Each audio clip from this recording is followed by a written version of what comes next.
Greetings, friends and fellow freelancers. Welcome back to another episode of Tabletop Mercenary. For those who noticed something a little off with my voice this week, I received an unfortunate Christmas present, and this video is coming to you while I'm in quarantine. So, that's a holiday for you. But, being in quarantine, as a lot of us know, gives you time to really think about stuff, and this is a topic that's been roaming around in my head for a bit because it's something that I feel touches on a lot of the things that have been brought up by commenters that have been asked in various social media platforms for folks who have come across this show, and it's something that I think really needs to be addressed because all too often particularly when we are newer in our careers, we set out to make our own games or make our own products. We often focus more on whether we can, rather than whether or not we should. And that can be an issue if you're looking to do this for a living and not just to have something you made exist and be available for people to play. So this week I wanted to talk about the pros and cons of making your own RPG system, and more specifically, the pros and cons when it comes to making a living, selling copies, getting your game noticed so that you can pay your rent, pay your mortgage, make this your job. Because we are coming up on the new year, and I know that is when a lot of people finally buckle down and decide, I'm going to do that thing I've been talking about all this time. But if you want to be a game designer, and far be it from me to tell you not to, as it is a tough gig, as I well know, and we need all the help we can get. We need all the networking possibilities we can. But if you have this idea in your mind that you are going to be the next rock star and your game is going to be the next amazing thing, and you haven't asked yourself any of these questions or really thought through the pros and cons, take this journey with me. Let's go for a walk and let's talk through this and let's see just what it is we're going to be dealing with. And I don't want anyone listening to this little diatribe of mine to think that I'm trying to discourage you from making your own game, releasing your own products. I do not want to do that. The market is big enough and there are enough people out there who like games that there's room for all of us. But just because you can make something exist, that is not the same as something being a profitable investment or something that will give you a lot of return going forward. And it is important to be realistic when it comes to our estimations of what is and isn't going to happen when we make a game or we make a product. So, that being said, the pros of making your own game.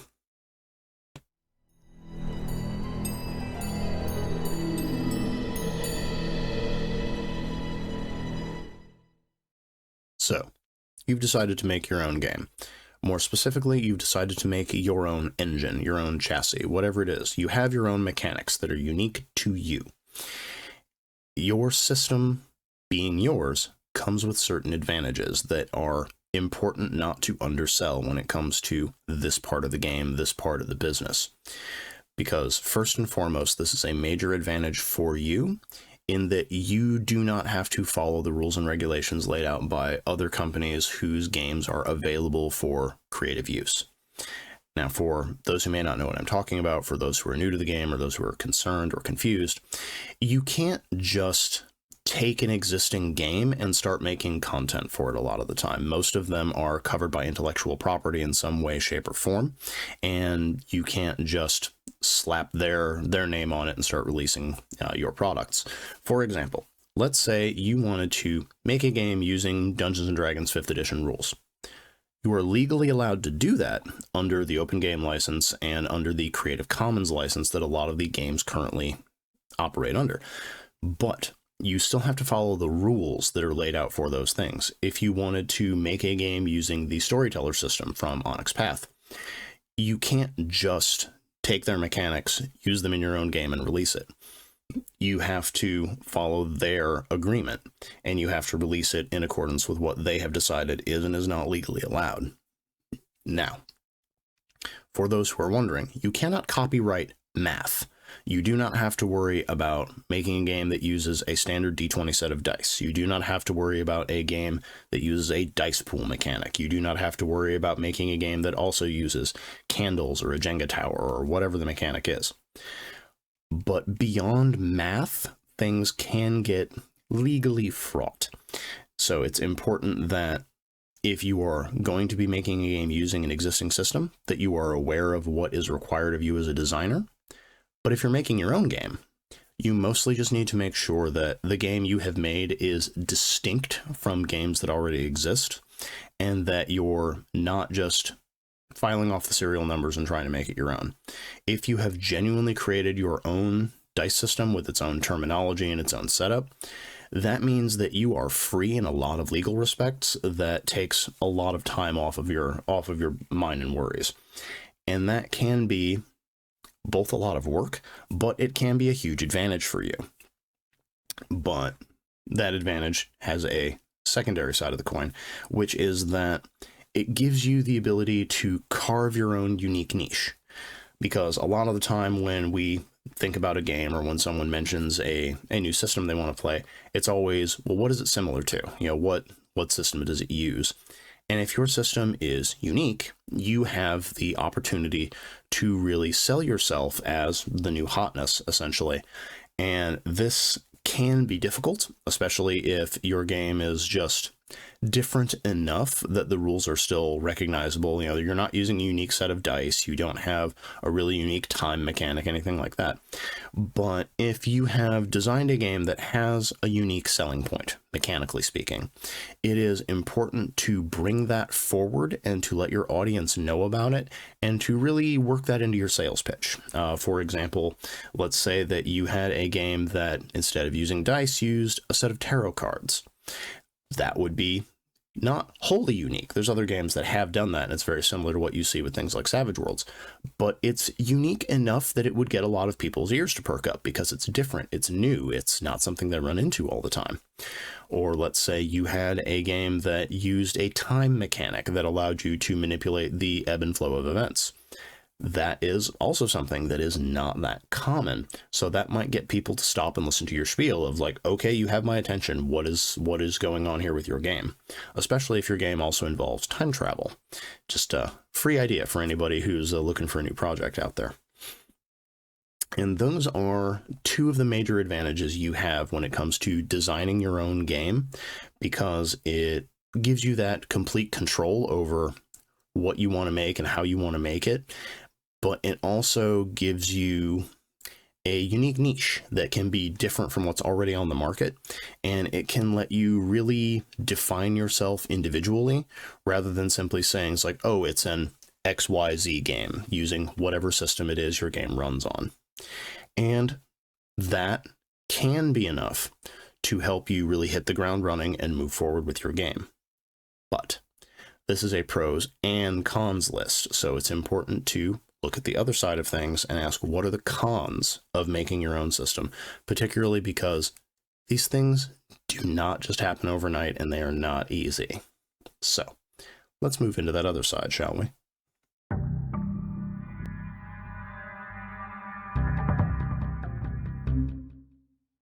So we touched on the very short list of pros. Now we have to deal with the list of cons, because while making your own game system is a feat, it is very difficult. It is to be lauded and applauded. That doesn't mean it's the easy road to success, because as I mentioned, you do have a lot of legal protection for things that are your idea, so you don't have to worry about people coming after you for using their intellectual property in a way they don't approve of. However, that also means that you now have to do all of the work associated with making a ground-up game system. And depending on how intricate your system is, this may be more or less difficult. If you want to make a very rules-light game that deals with a lot of storytelling first, this is less daunting, especially if you're doing something like Dread or like 10 Candles, where there's a really simple mechanic, and it's not something that requires a lot of nailing down what is and isn't possible and what results things get. But if you're designing a very crunchy game, if you're going more the GURPS Pathfinder route, suddenly you have a lot of situations that you need to have mapped out and you need to have rules and mechanics for. And this can be exhausting, especially if you are introducing lots of fantastical concepts, lots of very unusual scenarios, whether it's How do projectile weapons work in 0G? Do you have to worry about airless environments when you have, traditional firearms? These are all things that you're going to have to consider and decide whether or not they need a rule. So that's a lot of work on your part. It's also a lot of testing. It's a lot of going back over and editing and making sure that everything works the way you want it to.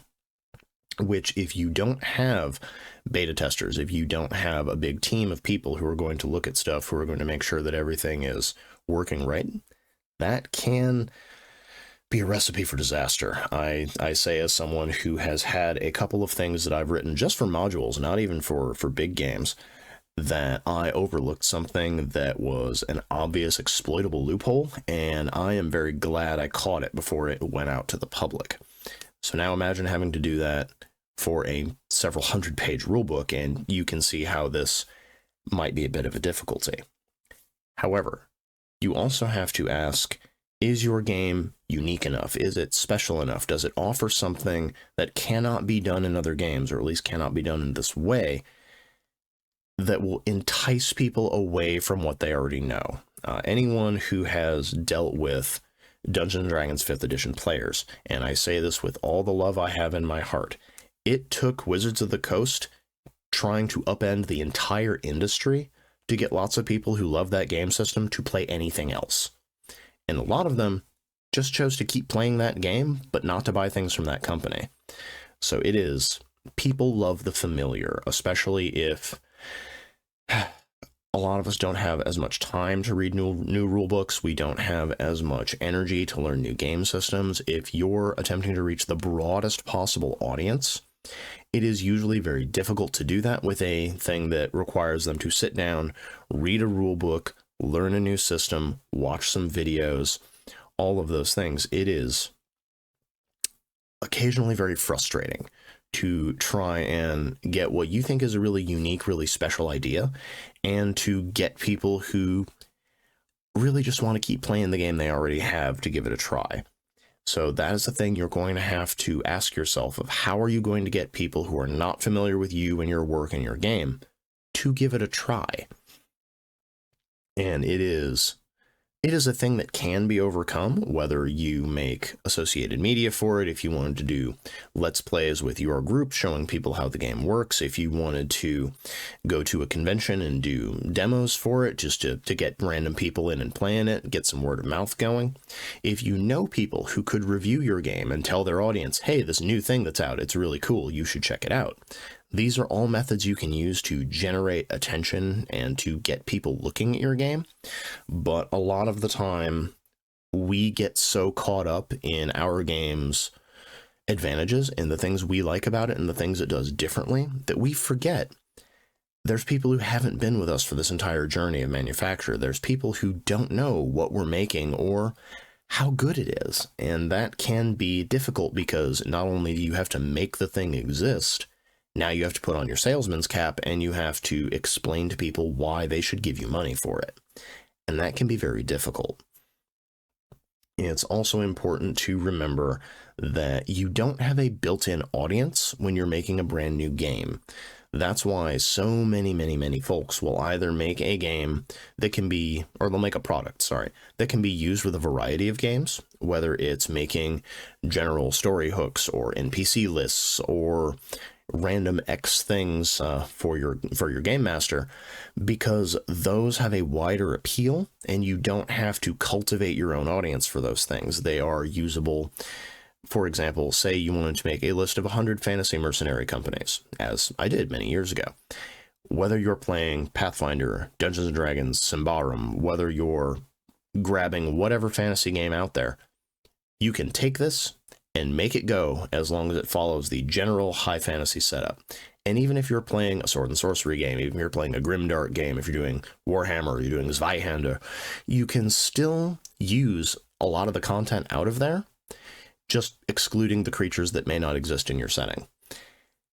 That is a much easier sell than trying to get people to pick up this brand new thing that doesn't use an existing rule set, that doesn't have a built-in audience. It's one of the reasons that for many, many years up to this point, if your fantasy game could not be ported to 5th edition, it was very difficult to get it approved because that was the major audience. And if you could tell people, hey, this thing can be played in 5e, they might check it out.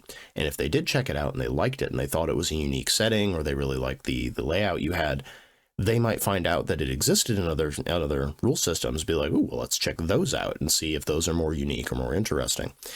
But if it's requires buy-in to check out the system you've made, that can make a lot of people gun shy. So it's important to remember that.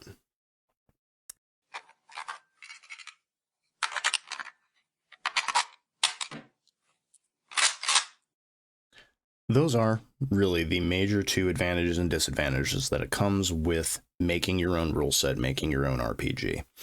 And it is obviously more complicated than that. There's a lot of marketing demographics and questions that you need to find out, and what options you have access to, whether you have a small budget and you can only really work through social media, or whether you have the ability to go to conventions to reach out to people in your network and ask them to spread the signal about your game. A lot of this is going to depend on where you are and what you're getting into. But I wanted to point all of these things out because a lot of us who have ideas for games, who want to become designers, who want to do this professionally, we don't have those existing networks. We don't have a lot of experience in the industry. And too many of us, it's a lot like those who've writing their first novel of, it's very special to us, but we sometimes forget that just because we put a lot of time and energy and effort into something, even if it's really good, that doesn't necessarily mean that we can get a lot of eyes on it and that we can persuade an audience to come check it out. So it is something to think about, whether or not you're releasing your first game, or if this is something that you want to use as a tentpole for future productions. If you want to release a system and then release adventures and then release a bunch of supplements for it, it's important to not put all your eggs in one basket until you've got it out there and you're seeing how it's performing. But that's just sort of a broad overview of, for folks who have questions still, please leave them down in the comments below.